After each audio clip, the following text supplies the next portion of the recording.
Thank you.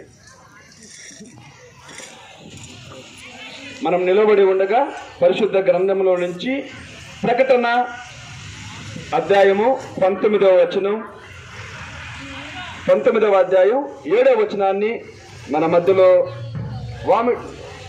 కనుపర్తిలో సేవ చేస్తున్నటువంటి సేవకులు జోసెఫ్ చదవవలసిందిగా ప్రభుపేట కోరుతూ ఉన్నాను. 19వ అధ్యాయము 7వ వచనం.